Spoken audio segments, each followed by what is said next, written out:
New polls came out in Michigan the other day where they tested 5 Democrats against Trump.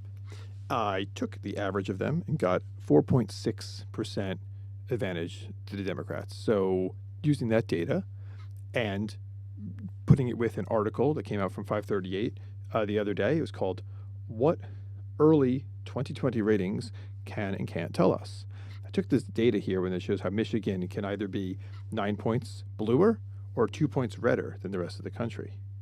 Took that data right there and now applied it to the whole map, and we got a few different scenarios here, depending if Michigan is redder or bluer or the average across the whole nation. So let's go through. I'll do it alphabetical order. I'm going to start assuming that Michigan were redder than the nation. So if Michigan is 2 points redder than the rest of the nation, that means the rest of the nation would be a 6.6 Democrat win, 6.6% Democrat win. So let's go through this. This would make, there's our first switch. I've noticed that in a lot of my maps recently.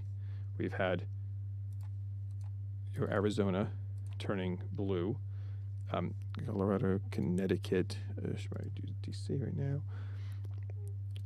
Again, this isn't that interesting until we get to here. These would switch, assuming that this is a nationwide switch, because even though we have this electoral college, there's still nationwide trends sometimes. Indiana. So here, Iowa would stay red. See, these are states that were, Obama won, and now, red, even with this big switch. Maine, but again, the second district would stay red. Maryland, Massachusetts, obviously Michigan, because that's what we're using as our base point here, and Mississippi, Missouri, Montana. One day I'll be able to do all the states in alphabetical order without looking. Nebraska, but Nebraska too would turn blue.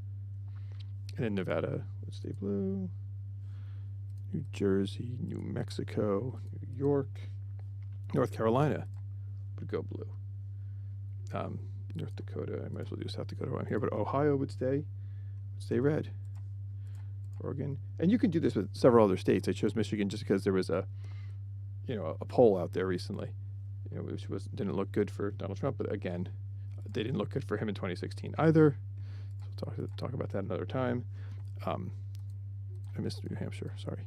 Vermont, Virginia, Washington State, and West Virginia, missed Oklahoma, and then this red. So there is a Democratic win, assuming that Michigan is our base point. If Michigan wins, if they win Michigan by 4.6 points, if that's 2 points redder, right, that means the rest of the country will go this way. Now, on the other hand, we could spin this the other way and say, well, what if Michigan went back to being blue? What if Michigan were 9 points, bluer than the nation? Therefore, we'd have this big Republican shift. So the things that would change here would be Arizona would be back. Florida and Georgia, I said them backwards, would be back. Maine itself would be, I don't have individual polling for the other, like data for that one district, but we'll leave it for now. It's just one. It's okay. The Minnesota.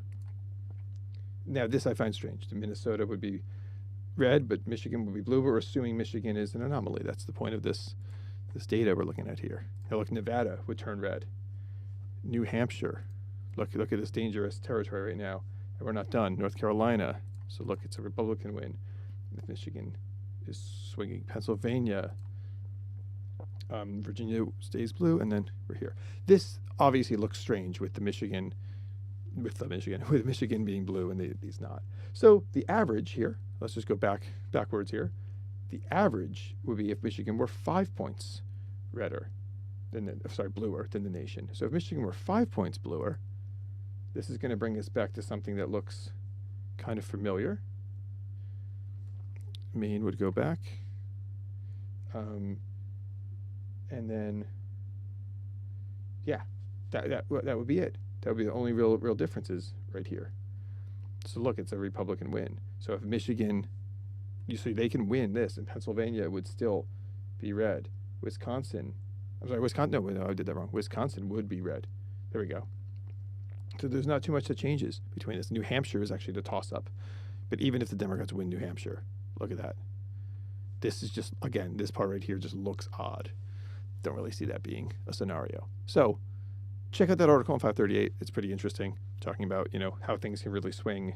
And they discuss several states, but I chose Michigan just because the polls came out. Thanks for watching.